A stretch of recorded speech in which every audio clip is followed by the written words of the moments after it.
Aman. 10. Yok zayıftı. Arkada olanlar biz sizi de işitmek isterdik.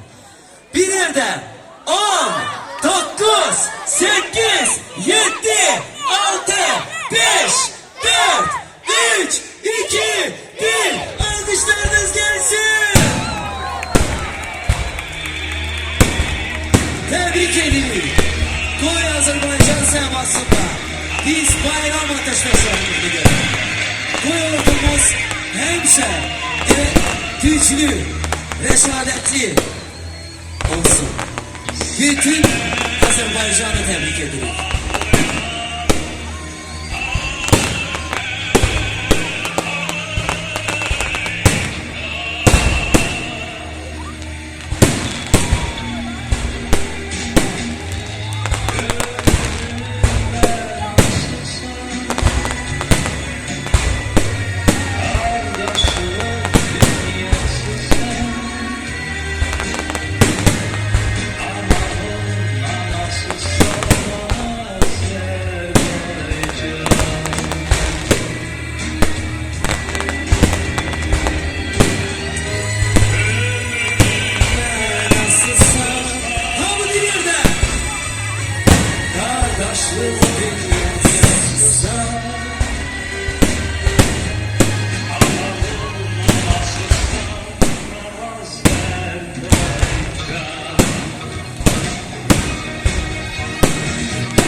Bütün Azerbaycan ordusunu tebrik edilir.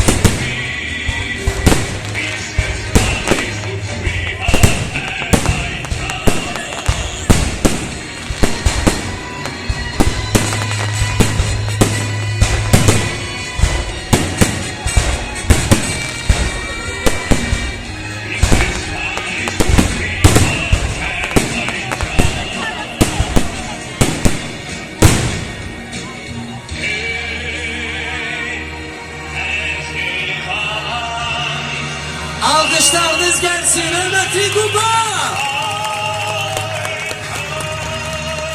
Fırsetten istifade edip yeniden bütün Azerbaycan ordusunu, bütün Azerbaycan'ı sevgi kalpten tebrik edilip 26 Eylül Azerbaycan Respublikası'nın Silahlı Qüvvələr Günü münasibətiyle teşkil olmuş bu muhteşem Kuba Nizami Parkı'nda her biriniz iştirak ettiniz.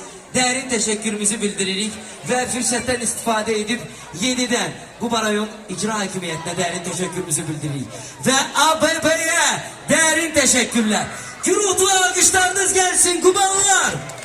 Bu gece sizinle beraber ben İskender İbrahim ve DJ Proxy'deki her biriniz zevk aldınız. Derin teşekkürler. Gelen görüşlere dek helali.